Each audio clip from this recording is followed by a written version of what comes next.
would be okay. Cognitive verbal processes observed during the course of an interview. This implies that there is an interviewer, for example, the psychiatrist or the psychology, that, for example, asks a patient or a healthy subject to describe some picture, for example, a flower pot with flowers. And from the spoken discourse, the psychiatrist try to infer some cognitive verbal processes from their observation.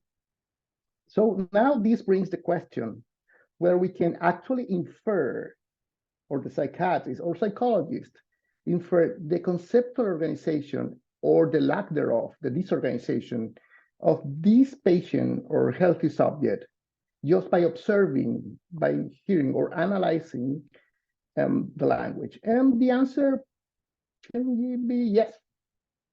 And there are two ways, at least two ways to do that. One is via the rating scale, the classic clinical score, any of them. And the other is by using natural language processing. So by relying on linguistic indices. Let's analyze these two with the pros and cons. So following on from the definition of the PANS score of conceptual organization, we can rely on the rating score to assess the conceptual disorganization of a sample of patients. For example, in a sample of 30 first episode schizophrenia, first episode psychosis patient, and compared to 30 healthy controls, 60 in total, we can observe that the score, the clinical score, the P2 score, actually captured the conceptual disorganization among the patients. But we can observe here that while it is pretty much in the middle of the score of the scale, the mean of this sample, it is highly variable, even with extreme cases. In addition to this, as expected, because it's a clinical score, for healthy subjects, the definition doesn't apply. And because the definition doesn't apply, we can at least think that there is no variability in healthy subjects. So a healthy subject, either a person either is conceptually organized or falls within the category of disorganization, and then can be a patient. That is one possibility. The second possibility is that the scale is for short in estimating the actual conceptual organization or the lack thereof disorganization, and it's collapsing the variability among the healthy subject. That is one of the caveats that psychiatrists and psychologists should, one of them should keep in mind when applying this type of rating score. Same applies with a TLI, with any rating score that one can use to assess any cognitive function, any mental state in general. But then, what if we used a linguistic index? There are many, and very good, very validated. And I want to make my case specifically in one, the analytic thinking score. The analytic thinking score was defined from the analysis of written language of university students by the group of James Pennebaker. And it's as simple as this. It's a rating between 0 and 100. And the number between 0 and 100 depends on the proportion of use of some function words, conjunctions, pronouns, adverbs, articles, and prepositions. And there are two main categories of function words. One that would take the score towards the end of the spectrum of the 100, and that is called highly categorical articles and prepositions in this course, written discourses. And the other category is comprised by, for example, conjunctions, pronouns, and adverbs. And that takes the score towards the lower boundary, towards 0. And it's referred to as lowly categorical or narrative. So we have a 0-100 again scale, but this time estimated from or computed from the proportional use of specific function words. So that was defined from a sample of written text of university students.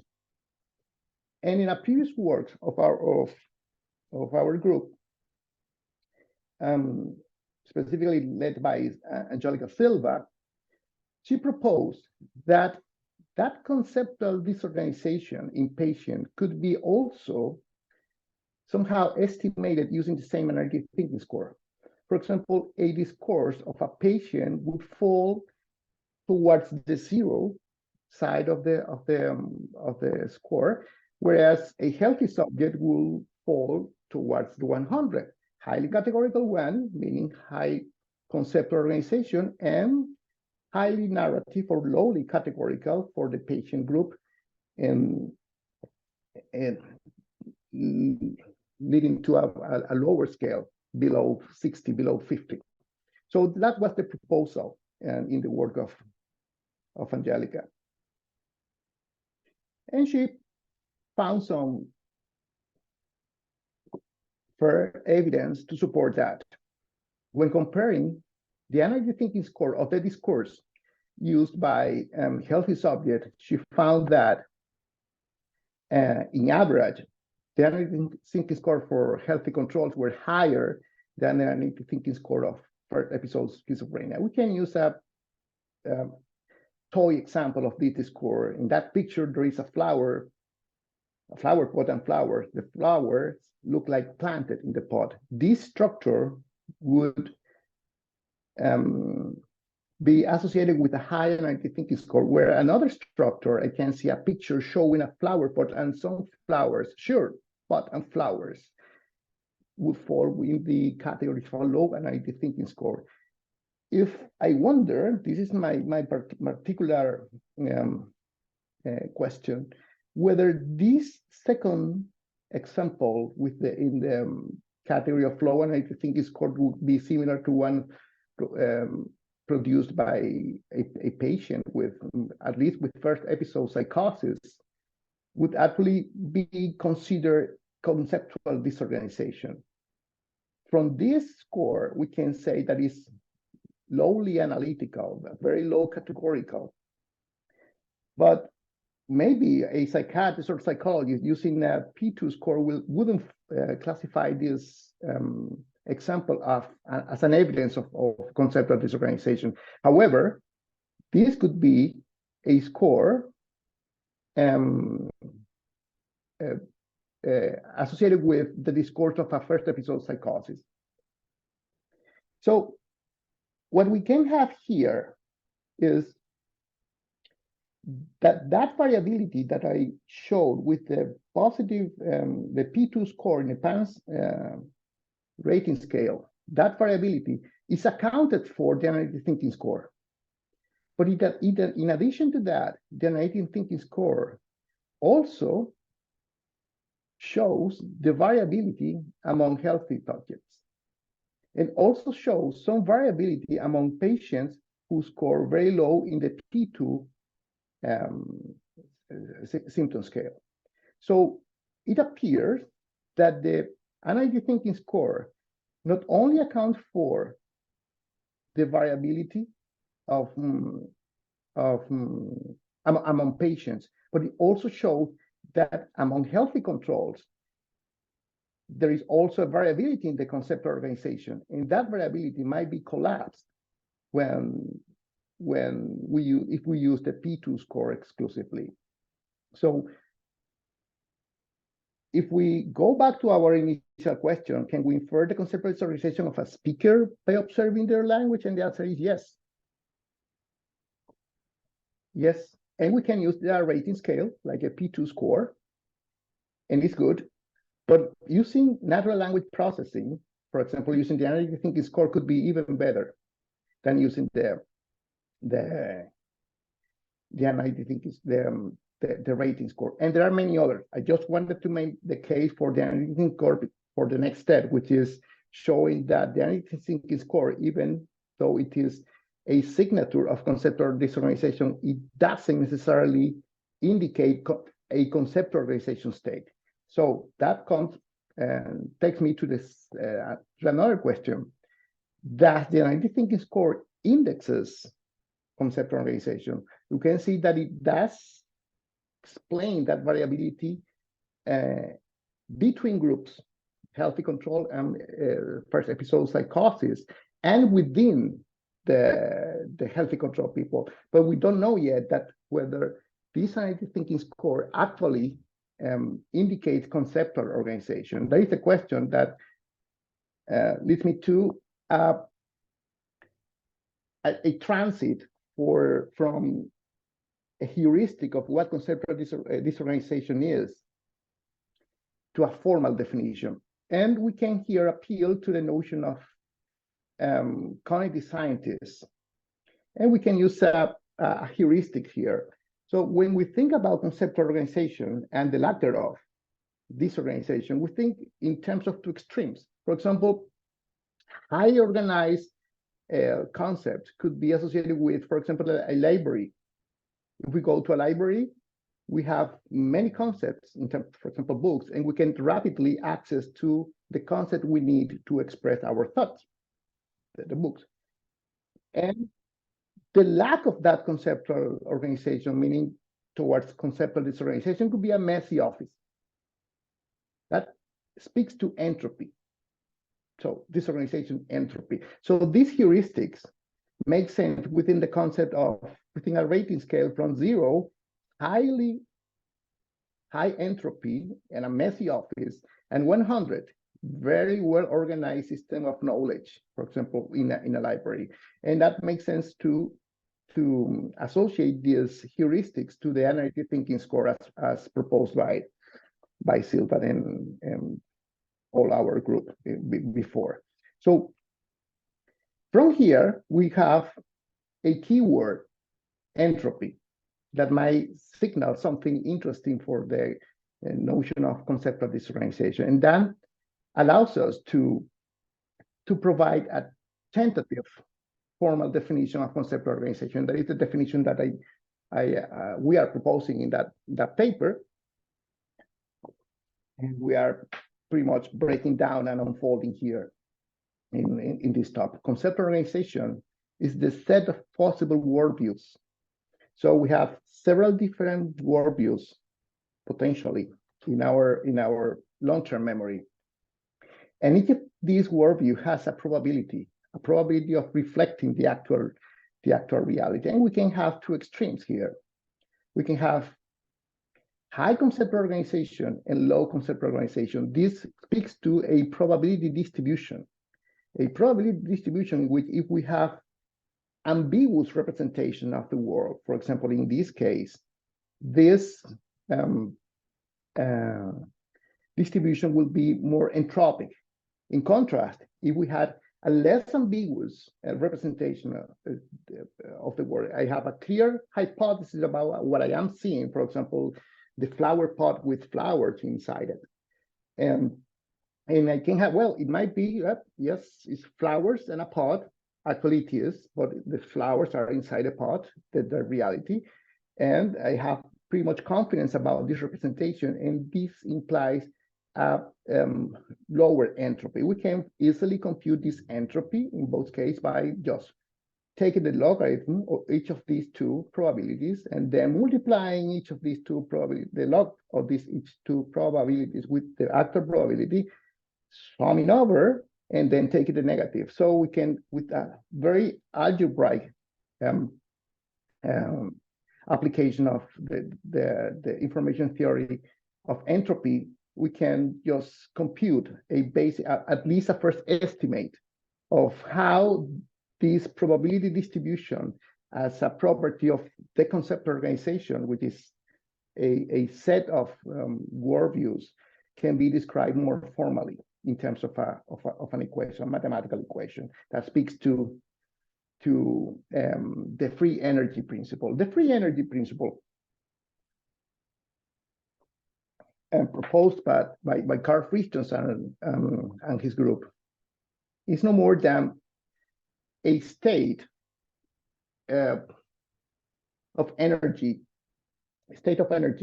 of our beliefs about the world. And by perceiving or by behaving, engaging in action, we pursue the decrease of the free energy, so the minimization of free energy. And there are two components of the free energy. One is the expected free energy. And this expected free energy is no more than the decrease in the free energy when I change my perceptions by engaging in an action. For example, if I am watching the flower inside the pot, just by perceiving that, I can have some level of free energy. That speaks to variational free energy. But if when I see the flowers inside the pot, I actually produce a discourse. There is a flower inside a flower pot. I am perceiving that discourse as well. That perception might change my conceptual organization about what previously, the conceptual organization that I previously had, by minimizing the expected free energy in this, by minimizing the variational free energy, but through minimizing also the expected free energy with the production of language. So this speaks to language as an action that tends to decrease or minimize the expected free energy. And by minimizing the expected free energy, we focus specifically in the ambiguity. By decreasing the ambiguity, that is a property of the conceptual disorganization. So to map this formality into a more specific example, let's go back to the index of the analytic thinking score that I'm missing the laser here. Of the analytic thinking score proposed by Angelica that as an index of conceptual organization. She showed that the analytic thinking score is higher for healthy control than for first episode psychosis patients. So this previous finding can be also represented in terms of a Bayes network, in which we have two variables, group, which is these two, and the analytic thinking score. And we can represent this relationship that the analytic thinking score depends on the group. So this is a Bayes network. But we have the alternative. The alternative is, what if the analytic thinking score, although it is associated with the group, it depends on a hidden or unobserved conceptual organization, like in this model. The conceptual organization would cause some analytic thinking score as an index of the produced language, and would also determine the group. So when we compare the model with this conceptual organization as a hidden variable against the model in which conceptual organization is not a hidden variable, it's not here, we only map group onto analytic thinking, we found that this model is, although this explains this variability, this model in which we include a hidden variable conceptual organization as defined in terms of entropy or uncertainty is a much better model than this one. Just by using a simple Bayes network with 3 nodes, we can unpack this Bayes network in terms of the equation, but it's not relevant for the point we want to make. So now we have a model evidence that conceptual organization is actually different in some respect to analytic thinking score. So although the analytic thinking score as a linguistic index can explain the variability between groups, it is not an actual representation of the conceptual organization, but the conceptual organization actually affects the analytic thinking score. That is what this model shows. By further analyzing this model, we can see that it has two arrows pointing towards the group and the analytic thinking score. This implies that once we know, or once we estimate the conceptual organization, we don't need the information about the group to estimate the analytic thinking score, or the other way around. Once we know the conceptual organization, we don't need the analytic thinking score to explain the between group differences. So given this semantics of the Bayes network, but it also allows us to play with the what would happen if we have a group and we have certain conceptual organization, how this conceptual organization would be reflected onto the analytic thinking score. And that speaks to the next slide. Is the conceptual organization, or the lack thereof, a static or dynamic state? So now we know that conceptual organization is the cause of the analytic thinking score, the spoken language, and it also explains the group membership. So is it static or dynamic? So, and this is the main difference that I think we have from this perspective with the classic view of any rating scale that is used to assess conceptual organization when the person is communicating as a communication context. From another perspective, language not only has the function of communicating information, but also the function of creating knowledge, transforming knowledge, or we can say reorganizing our knowledge. So as we speak, we can change our conceptual organization.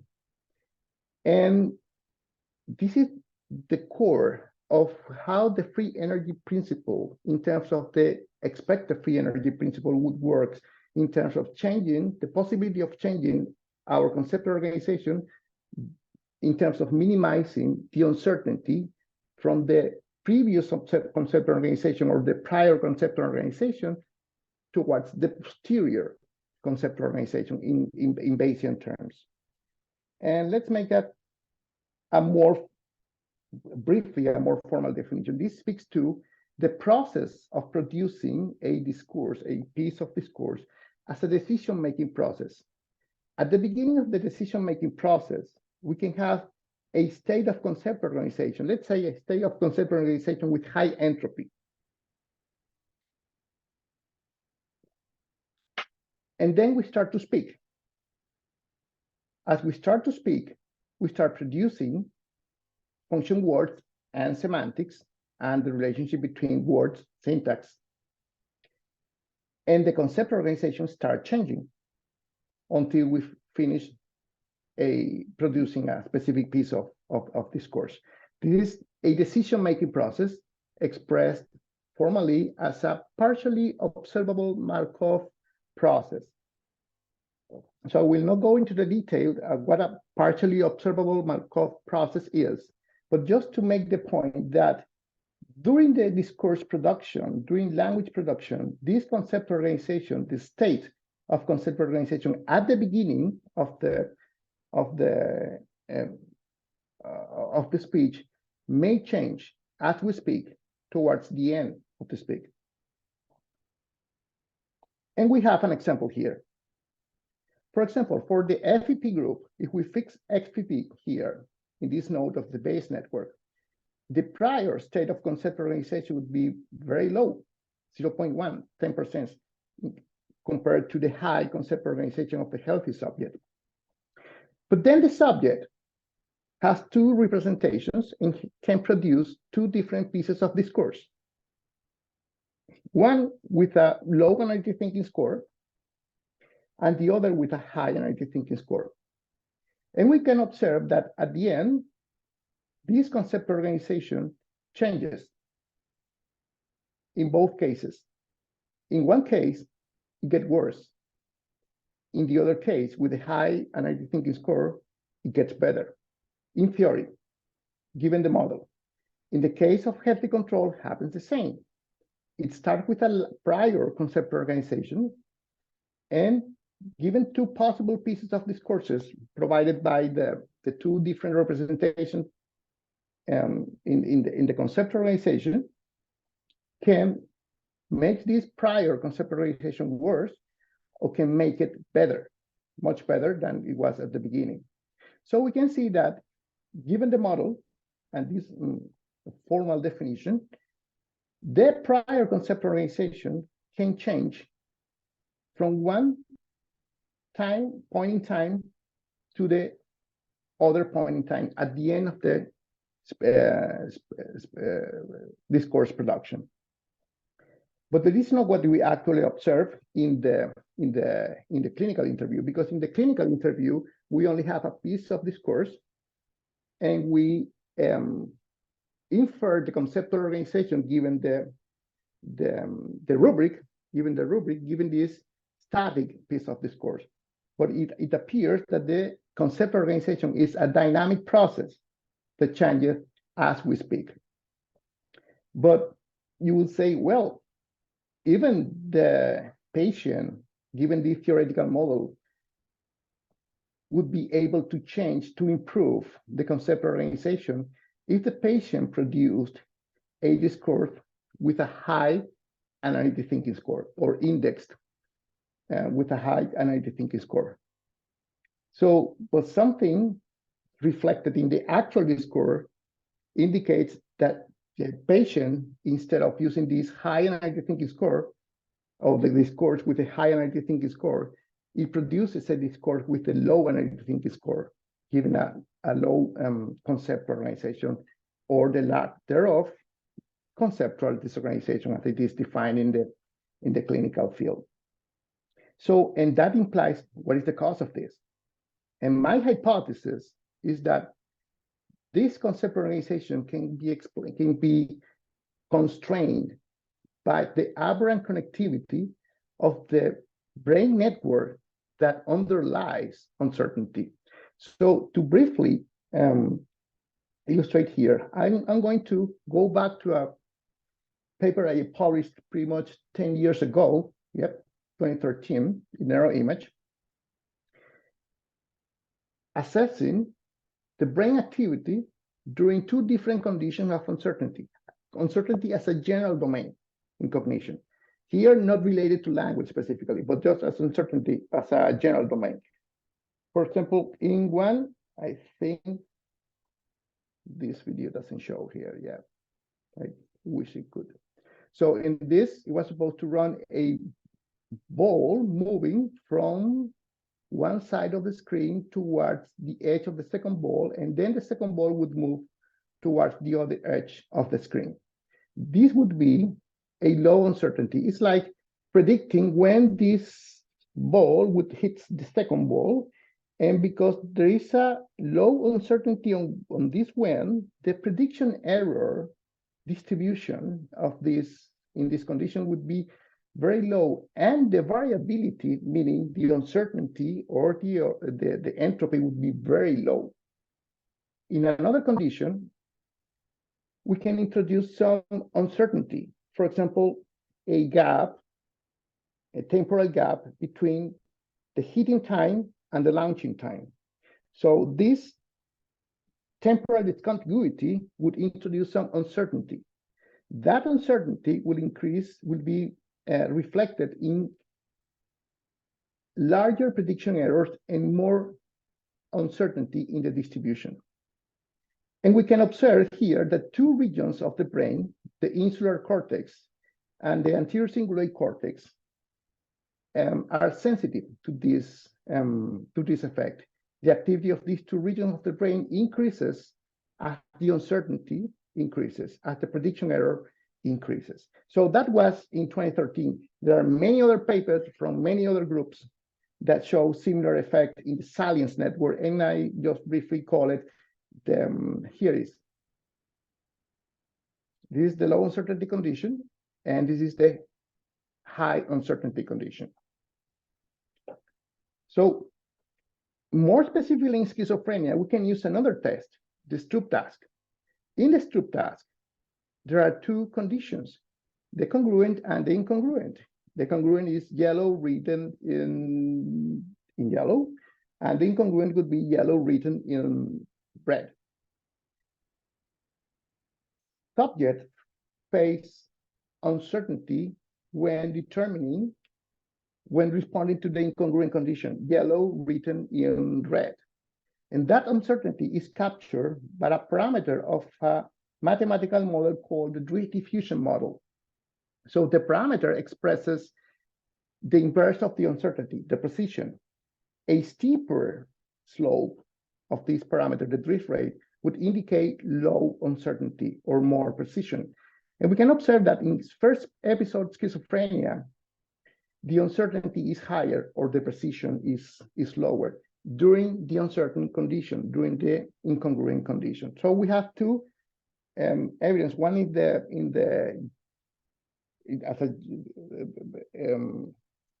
uncertainty as a general domain, and uncertainty in schizophrenia. And here, in the specific case of schizophrenia, this uncertainty is also associated with the salience network. So we can refer to the salience network, or part of the salience network, of the uncertainty network, with the insular cortex and the anterior cingulate cortex. The insular would detect the state, the uncertainty, and the cingulate cortex would resolve this uncertainty.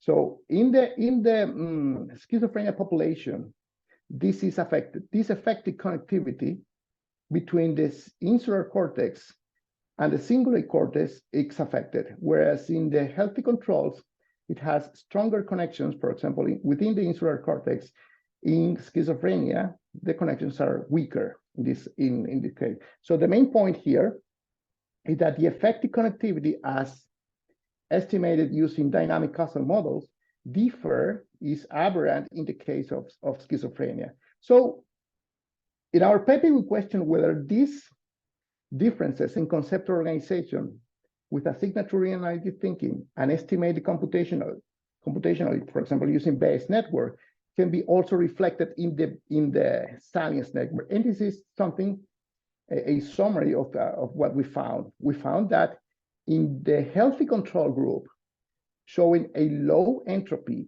or low uncertainty, the effective connectivity within the salience network differed from the effective connectivity that we found in schizophrenia subjects who produced a discourse with a lower analytic thinking score, indicating higher entropy here. So this effective connectivity, this is my current hypothesis, still needed to be tested, is that even though in theory, the conceptual organization can change from one time point to the other time point during language production, in the case of schizophrenia patients, this is cumbersome. And this is cumbersome because the neural substrate or neural underpinnings of this conceptual organization in terms of the aberrant connectivity of the salience network, the uncertainty network. That is the current hypothesis that I have I have to validate. I have to test empirically. So in conclusions, clinical ratings are good, but natural language indices are better. This is nothing new. Many of you have proposed different linguistic indices, and I just made my case for the analytic thinking score. Natural language indices are better than clinical ratings because they explain more variability within the patient group and between groups. When speaking, and this is the current proposal of this perspective, when speaking, we tend to reduce this uncertainty, the entropy of our belief about the world, the conceptual organization, minimizing the expected free energy. However, although this is in theory possible also in patients, the aberrant effective connectivity within the salience network would prevent an improvement in the conceptual organization by producing a discourse with a higher analytic thinking, or it would drive the subject to produce a discourse with a lower analytic thinking. So the aberrant effective connectivity would be pretty much the biological cause of why conceptual disorganization is observed in the discourse of schizophrenia patients. And this takes me to the end of this talk. Thankful notes, especially to Lena Palani-Yapam and the whole London group, the NIMI group, because they provided with an extraordinary database of patients and healthy control and speech samples with which I was able to run models, test hypotheses, and test dynamic causal models. Angelica Silva, the linguist of the group, because she provided me with that analytic thinking score, she came up with the idea of associating the analytic thinking score, something that was proposed in the academic area, and she mapped that concept and that index to the field of neuropsychiatry. Carl Friston for his all valuable recommendations and interaction, and special thanks to the reviewers, although not all of them. Some of them have been kind of harsh, but we appreciate the reviewers for their meaningful comments. And that's all from this side, and I will be very glad to answer your question and to start a fruitful discussion. Thank you. That was a fantastic talk. So if anybody has a question, please feel free to. I don't know whether I should. Sorry, should I stop sharing the screen or? Up to probably yes, unless you want to show something in particular. Well, just if he pops up given the discussion. Yeah. Okay. Yeah, I think that works well. Yes, so I think I already see a hand raised. So anybody who's interested in asking a question, please raise your hand or enter it into the chat and we'll go ahead and discuss. So Wolfram, do you want to go ahead? Yeah, thanks very much, Roberto. Fascinating conceptually and super thought-provoking. I want to ask you the following, a conceptual question, basically. When I talk, there is a conceptual organization behind what I say. And you seem to be committed to the idea that as I talk, that conceptual organization changes dynamically. And in fact, you seem to be saying that as I make a decision to say something, that reduces the uncertainty, so speech has that specific cognitive function. I can say that you said it better than me. Now, the question I have is whether you're aware that this kind of thinking is completely opposite to what psycholinguists basically have been preaching for 50 years. So according to psycholinguists, when I say something, there is what they call a communicative intention behind what I say. And the communicative intention is expressed in what I say. And what I say is one-to-one mapped from that prior thought. So you seem to be diametrically opposed to that. I just want to tease out whether that's really the case. So are you really saying that this traditional model is not correct?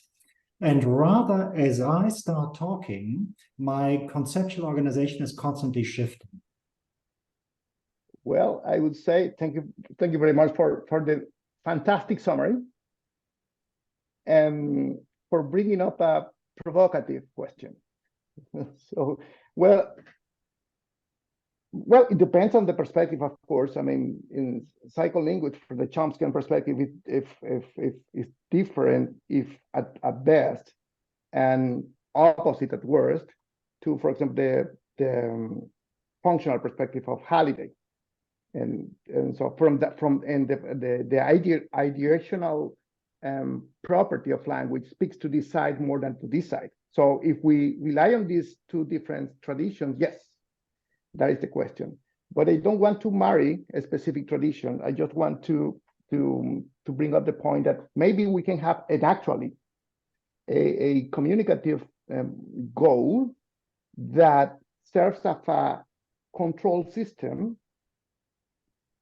but it doesn't contradict the possibility that during the language production, I can keep my communicative goal, but the representation that I have inside my mind changes as I speak. So from this perspective, they are not opposite but from the philosophical and the actual assumption of each of the two traditions, they are opposite, yes. So maybe I play more the role of a politician, say yes, but not. But at the end, this is my perspective. Thank you. Thank you. And I think the chronologically next question we had was in the chat from Natalia. Natalia, do you wanna say it yourself, or should I read it? Oh, okay, it's okay. So thanks a lot, Roberto. It was very inspiring to listen to you.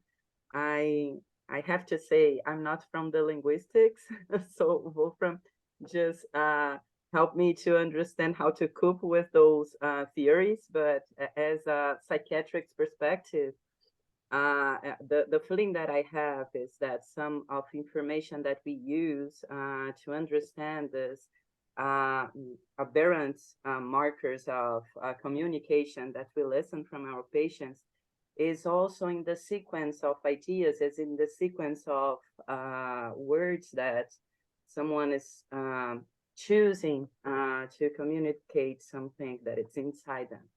So I wanted to listen to you about some other metrics. I was very curious to understand better the analytic thinking measurements. I thought it was very nice, but I didn't know it. I don't know if Angelica is here as well, if she could talk also, but I was wondering if you have some words to say about other measurements that also takes into the consideration the sequence of information that we produce when we are trying to communicate something to another person, like words trajectories and incoherence, semantic incoherence. Yep. Well, I mean, I don't have a slide right here to show the other mathematical equations associated with the free energy principle. So, but I can, off the top of my head, I can say it. What there is the variation of free energy, and that variation of free energy can be split into two, into accuracy and complexity. So each of these terms, variation of free energy, could be informed by other indices. For example, complexity by the syntactic complexity of the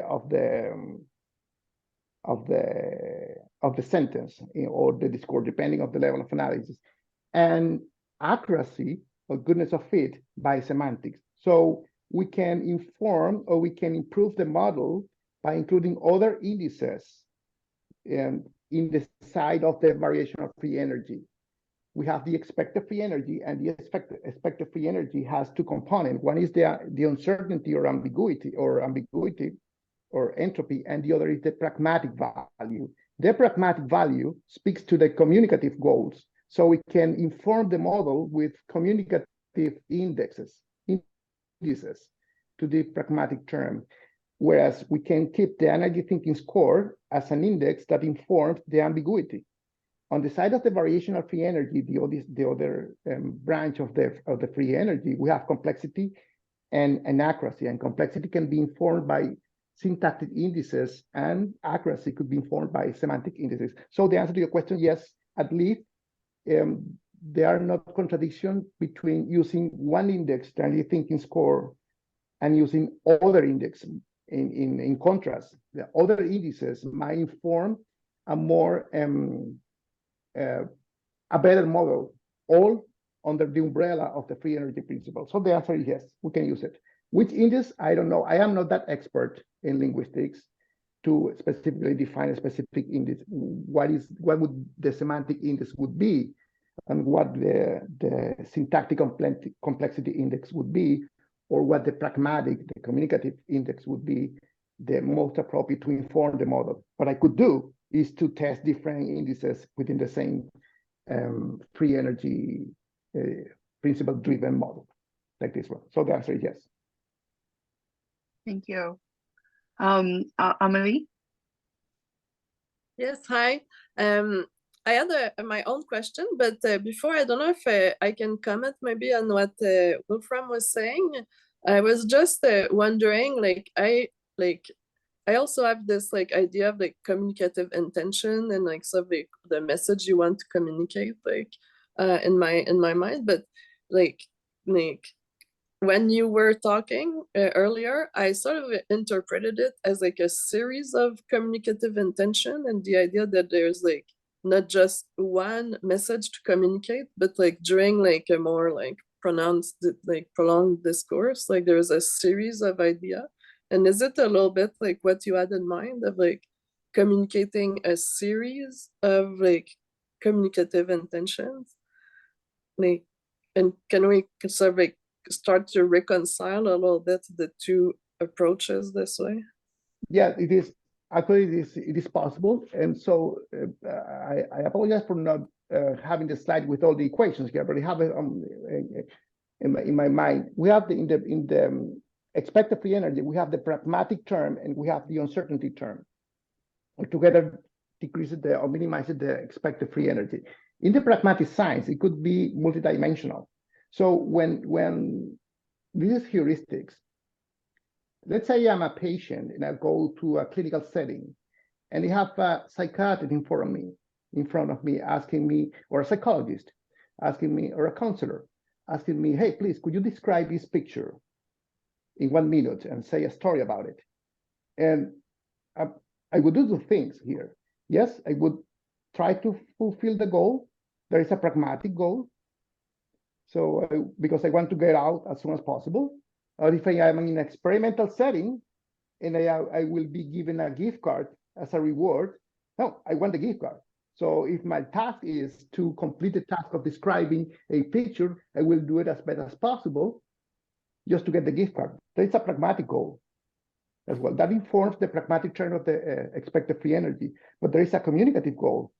For me to receive the gift card or for me to be released from the office as soon as possible, I need to satisfy the requirement of the interviewer in terms of a communicative goal. And she or he is asking me to describe a picture. So I will try to describe the picture given my conceptual representation to satisfy a communicative goal too. So we can reconcile, I mean, the free energy principle in this sense can reconcile this perspective. Actually, it is not by me. I am not the creator of the proponent of the principle. It's Carr. It's a unified theory of cognition in this sense. So, but it has its philosophical roots, and the philosophical roots is that is more from the rationalist perspective and in the sense of the Kantian of Cartesian perspective. But there is another discussion more towards the side of philosophy, the philosophical roots of the free energy principle.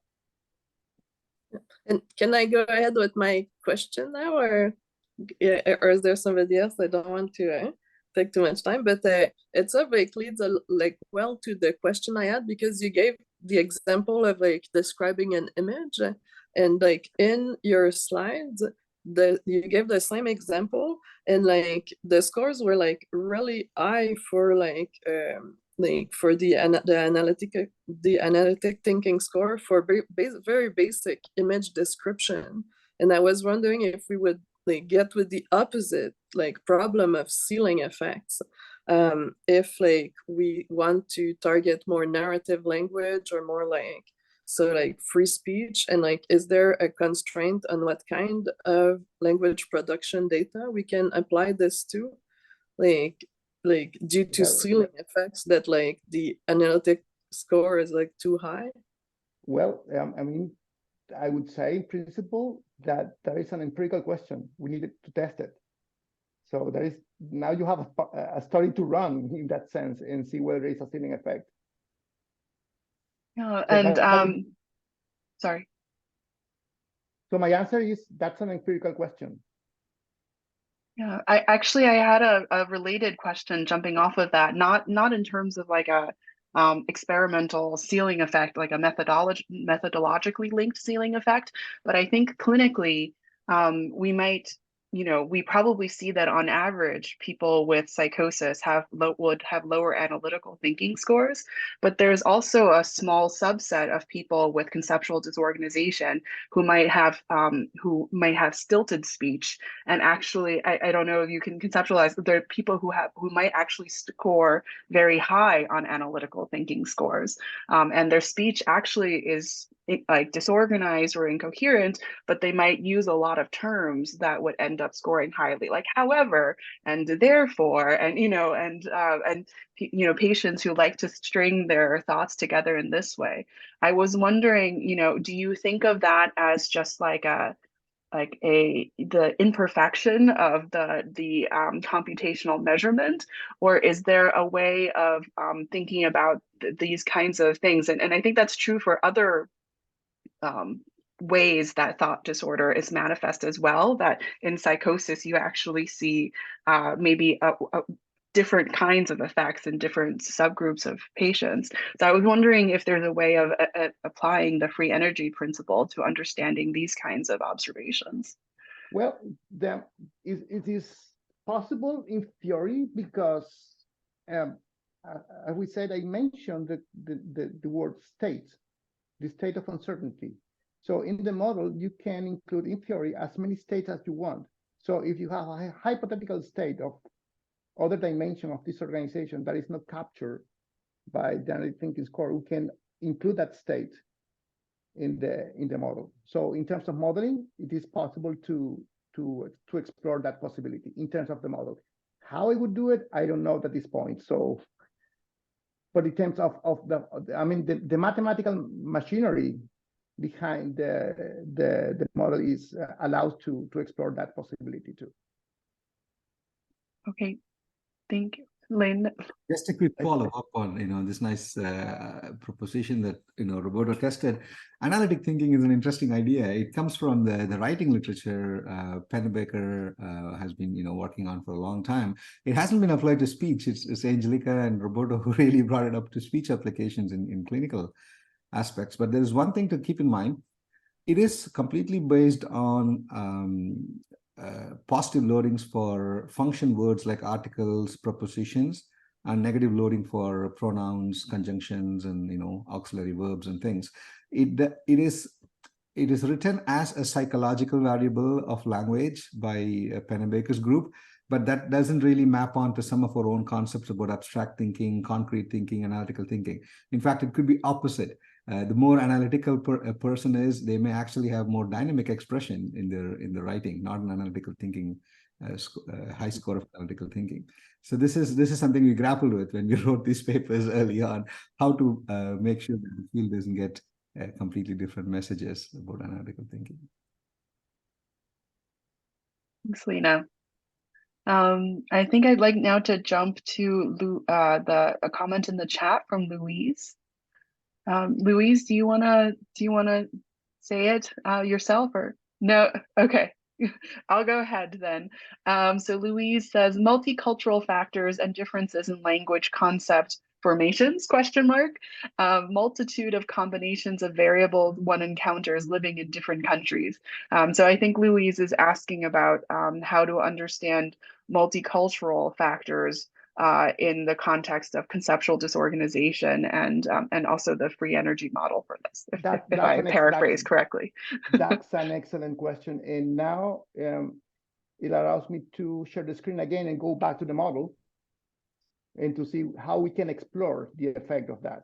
So if, with your permission, I will share again the screen. Should be where I guess is this one. So if we go back to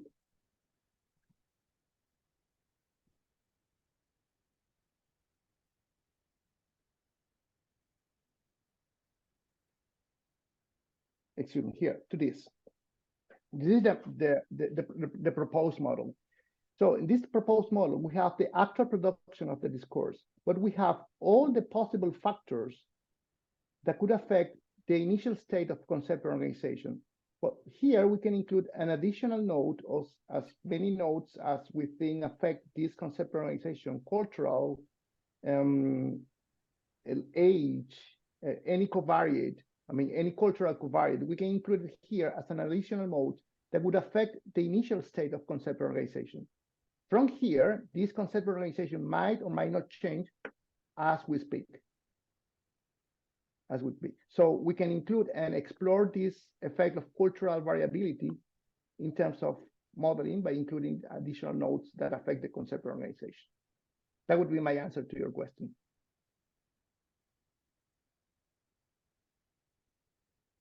Thank you. Amélie, did you have another question?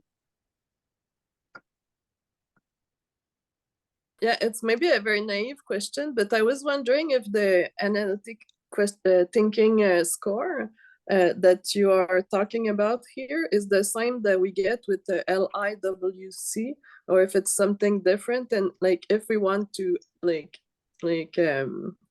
apply it to our data, like how do we go? Here with this data set that we used from Lena's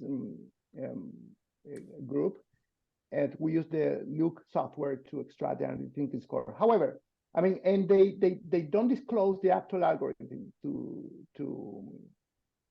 it's on the license it has a patent, I guess. But I have from my own algorithm, and then we can extract the same analytic thinking score, given the same results by using our own script, just by computing the proportion of function words and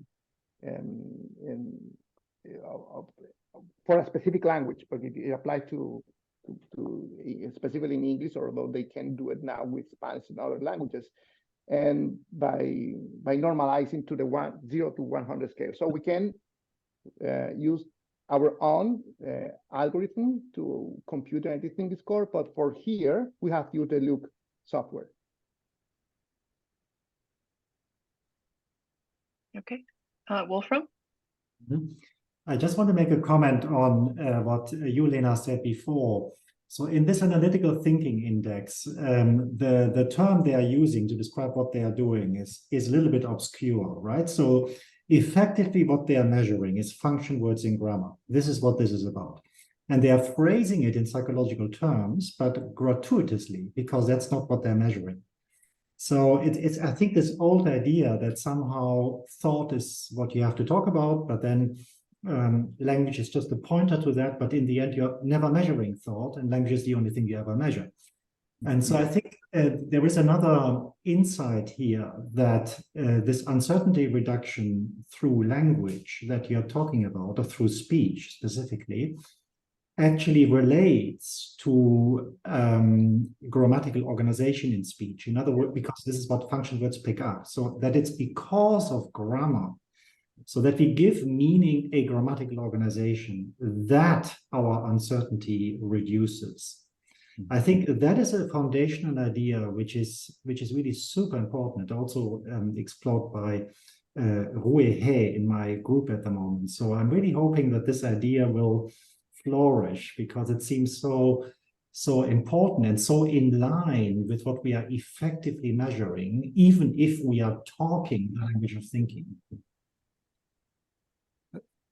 Yeah, Wolfram, just to follow on your thinking, Rui's work is really getting it into the linguistic cognition aspect of it. But coming back to James Pennebaker's perception of this function words could reflect some psychological style that people have, that comes from writing, and in fact it comes from academic writing, people writing personal statements and things like that, which is a very different constraint. And I think you can think about using styles of writing, as Roberto mentioned in his new group's interest. You can actually think of styles of writing to reflect something about styles of thinking. But perhaps we cannot translate that as easily to speech, I think. We did it because it gives us an easy measure.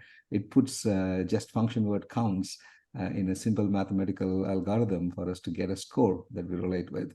But one has to really think if the inferences can be the same or what limitations are around it. Mm. So if I can make a general statement, I made a case for analytic thinking as an example of how we can include linguistic indices within the mathematical formulation of the free energy principle. So the basic thought behind all this is that the basic thought is that concept organization can dynamically change as we speak or as we write. In that sense, what are the most appropriate indices to inform this model? That might be a more general question. And I use the analytic thinking score because it's the one we have at hand here. I wanted to follow that up with maybe also a naive question. I know Lena here and also Gina Cooperberg, who's a part of our group, has written on the idea of Bayesian updating as a framework for understanding conceptual disorganization in speech as well. I think that's maybe a close cousin of the framework that you're describing here, perhaps. And well, I was wondering if it's a special case. Yes, special case.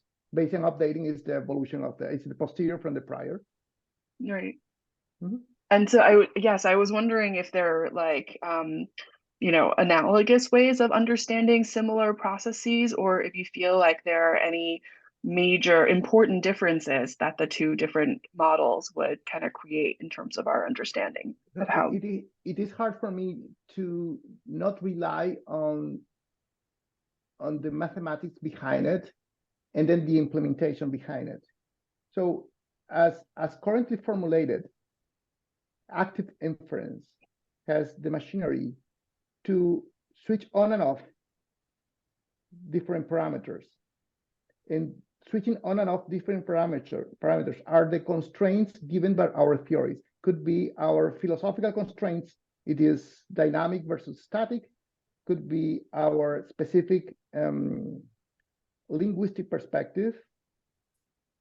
So in the case of Bayesian update, the Bayesian update has basically two components: the prior and the likelihood. And the prior and the prior could be the conceptual organization. But active inference has a third component, which is the action, is the policy, and the policy is the discourse itself.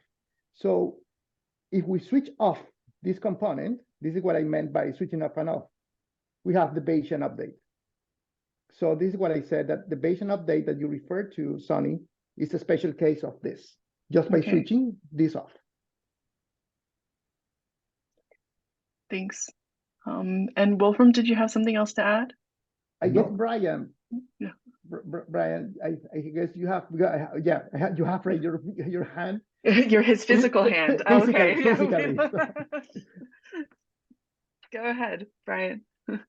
Oh no, I wasn't. I've been following along, and my point of view on this is that our thoughts are changing all the time. So I don't know Wolfram's idea that we have fixed thoughts. I was still thinking about that, but yeah, actually I'm looking at some of your papers while I'm reading this, so I'm trying to figure out how to actually compute all this stuff. But I guess that's in the papers, right? Yeah. I mean, that's the specifics. Yeah, no, I'm fine. I don't have any question. I guess I do think one of the things Lena was saying is that when you think about the styles, if you could break down into the NLP different types of constructions, that might be very valuable, rather than doing a broad brush of all language as one big free entropy or free energy. There are different sort of streams of connectives, anaphoric pronouns, verbal arguments that maybe each have their own sort of grounding, basically, but really, that's just an idea.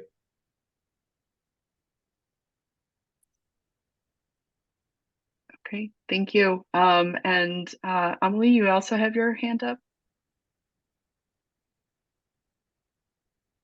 Yeah, this is my last question, I promise. I was wondering, when you showed the different version of the model, you had your arrow between cognitive disorganization and the group in the direction of going from cognitive disorganization to the group. And in my mind, it's of the opposite. Like the link is certainly there, but in my mind is like having like psychosis makes you more like at risk for cognitive disorganization, and not having like, I guess like you could argue that it makes more at risk of being recognized like for the diagnosis that you have. But like, why is the arrow in that direction? Is it like from conceptual organization to group? Yes, versus from group to conceptual disorganization, which I would have expected, and then like the conceptual disorganization becomes a mediator between like, your group and your index. So let me ask you answer your question with another question. Who determines group membership? This is the psychiatrist. And the psychiatrist has an inference, an assessment of the conceptual organization. So at the end of the day, yes, the psychiatrist is who determines the group membership. So it's the psychiatrist who said, no, you are first episode, you are not, you are schizophrenic, you are healthy. But he relies on an assessment of the conceptual organization. At the end of the day, the conceptual organization who determines the group. Is the conceptual organization accurately... But our tag to the group is determined like that, but the psychiatrists only like acknowledge something that already exists. Like, I think it is the disorder. They're not like sort of like attributing you to having schizophrenia or not. They're just like taking like notice of the fact that you do present with these like in my mind at least like. Well, there's probably two ways of thinking about the group, right? Like one is as a label applied, as Roberto was referring to, and then one is as like the underlying, you know, neurobiological and pathophysiological differences. They're probably both interesting and valid ways of thinking about it, I imagine, Roberto. Yeah, and I guess my question is more like then like what like does the directionality have an impact on the model? Like is like on the model, are you modeling a link or are you modeling a directional link? Well, yeah, I mean the Bayesian model, the 3-node model, is a basic Bayesian model. So we can use causal analysis as proposed by Judea Pearl. The Judea Pearl, yeah, thank you, Lena. As proposed by Judea Pearl to explore the directionality of the causation. But not in this case. In this case, is just the algorithm that I used. Just set the link between the 2 nodes, and the directionality can be easily manipulated by fixing one of the 2 nodes, and then we have the posterior from the other node. So we can change the directionality in this case in the link, and you will not have difference in the modeling and the numerical measurement of the model in terms of its validity, how good it fits the data in that sense, whether it is in one direction or the other. However, you can explore what is the cost of another link by using this Judea Pearl's causal analysis. But yes, I still stick to the idea that it's the psychiatrist who says who goes to one group or the other, and the psychiatrist does that. It's a diagnosis at the end of the day, and the psychiatrist does that just by inferring among other symptoms, by inferring, oh, you have high conceptual organization, or no, you have a low conceptual organization or disorganization, and because you have a low organization, you go to this group. So the subject the subject doesn't enter the office now with a group membership. That is after the interview that it leaves the office with a group membership. Yeah. And can you say that it's having symptoms that leads you to go to the psychiatrist also, like in the first place? Anyways, it's an interesting question. Thanks for your answer. Thank you. And Brian, I think you have your Zoom hand up this time. Very quickly, I went through your paper, this 23 paper in schizophrenia research, and answered all my questions. So it's great. So I highly recommend that paper. Yeah. And Lena? Oh, I thought Wolfram went before me. Wolfram, do you have anything to I say? think Wolfram just forgot to put his hand down. Forgot to put it down. Okay, it's just following up. I'm just following up on Amelie's interesting issue that she brought up, the bidirectionality and Roberto's answers. Yes, I mean, perfectly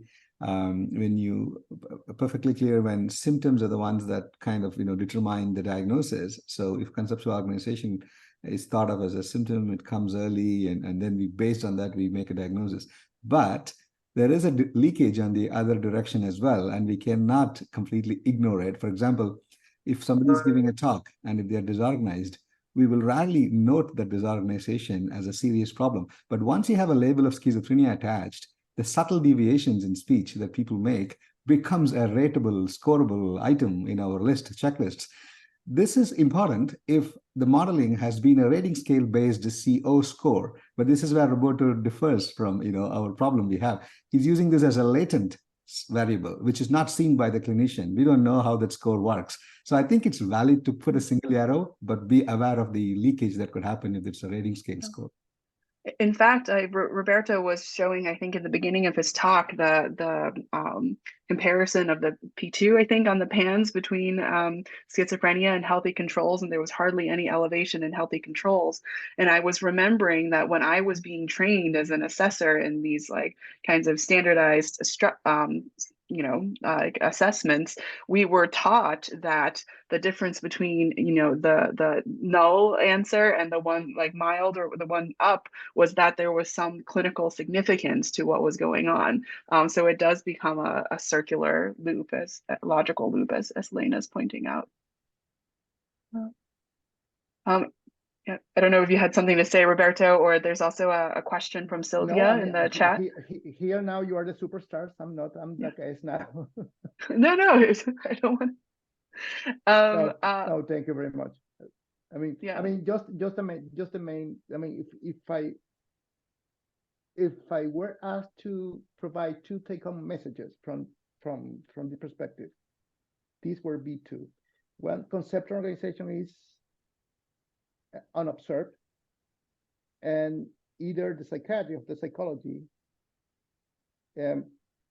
given observations, infers the conceptual organization. That is nothing uncommon. You are inferring right now how my mind is organized through what I am saying, but you don't have a clear idea of how organized it is. So we can have a better estimate if we formalize this definition of conceptual organization. And this best estimate would explain more variability than the variability accounted for by, for example, a rating score that I wouldn't call it subjective, because it would be I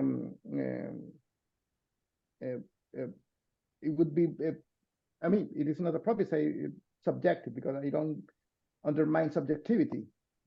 But the rating score doesn't explain as much variability as a computational estimate of the construct, which is unobserved at the end of the day. How we estimate this? There is a theory. There is a theory that allows to have to play with different perspectives within a single framework. And there is the beauty, if I may, the beauty of the free energy principle as an umbrella theory, unifying theory of behavior action, and that includes language as a specific case of action. So this would be my two take-home message if I were asked to provide. Thank you. And before you take it home, there's one more question from Sylvia and an announcement at the end also. Perhaps we should have announced it earlier, actually, Lena, I'm realizing. I didn't want to interrupt the fantastic flow of questions, though. But now that we're here, Sylvia, do you wanna ask your question, or would you like for me to read it? Yes, I can.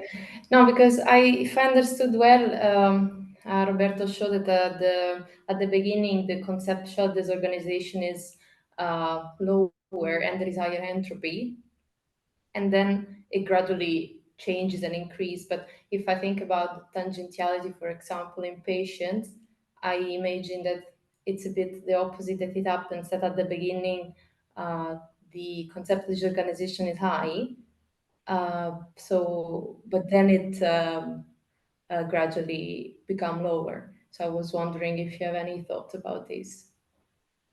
With tangentiality, I mean, the first word that I associate with tangentiality is entropy. Is entropy and uncertainty? Yes, but it depends. I mean, I wouldn't say it depends because it would imply a causal directionality. But what from the model, what we can see is that whether the organization, call it disorganization at the very low stream or highly organized at very high stream, increases or decreases, depends on at least on two factors. First, the priors, the concept organization that the subject brings to the table at the beginning of the speech production or writing production that he first, and then the specific decision-making process to select the words, and that is the selection process that might minimizes or might increase the free energy, or therefore the initial level of organization. So it purely depends on these two factors. So tangentiality speaks to this entropy at the beginning of the speech production or writing production. Okay, thank you. Right, thank you very much. So while we have just a couple minutes left, I will share this announcement. Just wanted to announce that we're planning to have a satellite meeting to be located in Pavia, Italy, in northern Italy, near Milan. And this will be the day after the SIRS meeting down in Florence. And this will be hosted by Valentina Bambini and her group. You know, Lena, if I'm missing anything, please share. And I believe so. Right now, we just wanted to make everybody aware. And as we continue to organize the events around the satellite meeting, we will reach out to everyone with further information about how to register and how to attend. Thank you, Sunny. Ideas are welcome for the program plan. If people have any specific ideas about what to put on the agenda, please let us know. Yeah. Yes. Thank you very much. Currently, we have a thought that we might organize it around the different working groups.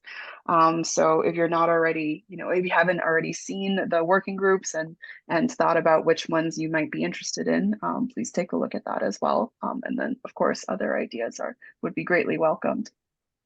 Thank you. Yeah. All right. Thanks, everyone. And thank you, Roberto. It's been a fantastic seminar. Thank you very much. No, thank you very much for the invitation. I mean, I was very glad, and it is always a intellectual challenge to de-nerd the free energy, the free energy principle, because I think Carl Fritton would not feel offended if I refer to him as a nerd in that sense, because when he speaks, I mean, it is very difficult, and he does his best to unpack the free energy principle, and he actually does. So, but it still needs to, even for mathematicians, this is a challenge to understand how, because it goes in the opposite direction as the current or the dominant perspective of behavior and language production goes. So it was a challenge that if it was understood, it means that my communicative goals were satisfied, and I feel rewarded by your questions. So, and maybe my conceptual organization changed from the very beginning of the talk to the end. Hopefully for the best. I mean, I increased my conceptual organization. Sunny, I just noticed Valentina here. Sorry, Valentina, I missed you earlier. Is there anything you want to add to the announcement? No, it's just that I went to pick up my daughter from school and then I came back. So I missed the announcement, but Chiara is organizing it with me. She was here, and I think that's enough. And I look forward to hosting the event and seeing you all in Pavia. Thank you. All right. Thank you, everybody. Bye now. Thank you. Bye.